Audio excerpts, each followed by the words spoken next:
Zay ny amin'ny vaovao iny fa Nankalazaina omaly tetsy amin'ny Carlton Anosy ny fahatelo taonan'ny antoko vaovao an'ny Hery Vaovao an'ny Madagasikara. Fametrahana ireo andrim-panjakana voafaritra ao anatin'ny lalam-panorenana, nahafahana nametraka ireo foto-drafitr'asa fototra ho amin'ny fampandrosoana no nisongadina ho an'ity antoko ity tao anatin'izay telo taona ny orenany izay.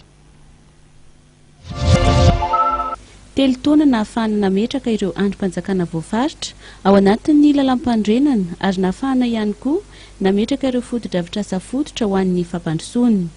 Ireo no teboka ny vohitra omaly alina nandritra ny fankalazana ny fahatelo taona ny antoko Hery Vaovao Ho an'ny Madagasikara teny amin'ny Carlton Anosy. Nandritra ny kabariny dia nanamafy Andriamatoa Hery Vaovao filohan'ny antoko fa misokatra amin'ny fifanankalozan-kevitra na ao anatiny na ivelan'ny antoko ny HVM ary tsy misy fizarazarana toy ny eritreretin'ny sasany. Saingy mipetraka ny fanamby amin'ny fampandrosoana ny Madagasikara ny fanandrify amin'ny vinan'ny filoha Hery Vaovao izay angadina nanana sy vina ahitana ity antoko ity. Fany amin'ny fanamafisan'ny fototra izay kelezan'ny filoha Repoblikatsika Hery Vaovao mba anana andrim-panjakana matanjaka eto amin'ny firenena. Na mety ho zarazarain'ny hevitra kely tsy mitovy ary fa hifanatona ao amin'ilay hevitra fototra dia ny fampandrosoana ny firenentsika.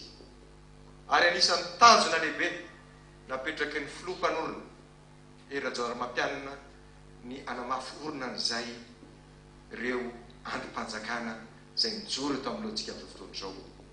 Raha izay fotsiny nametraka tanjona dia tena mahazo miteraka daholo tsika rehetrarehetra fa tratrantsika ny tanjona tamin'izany. Ny firaisan-kina sy ny fifampiresahana ary ny fitantanana amin'ny alalan'ny fifanantonana trany no fomba fanaovana politika entin'ny antoko HVM. Io no anisan'ny tanjaka na tonga ny antoko HVM anana solotena maro eo anivon'ireo andrim-panjakana isan-tsokajiny eo amin'ny fahefana mpanao lalàna sy ny fahefana mpanatanteraka.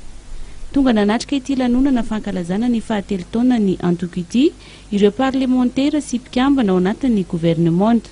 Nasaina tao ihany koa ireo lehibe ny parlemanta sy ny prime ministre ary ny filohan'ny antoko mijoro eto Madagasikara.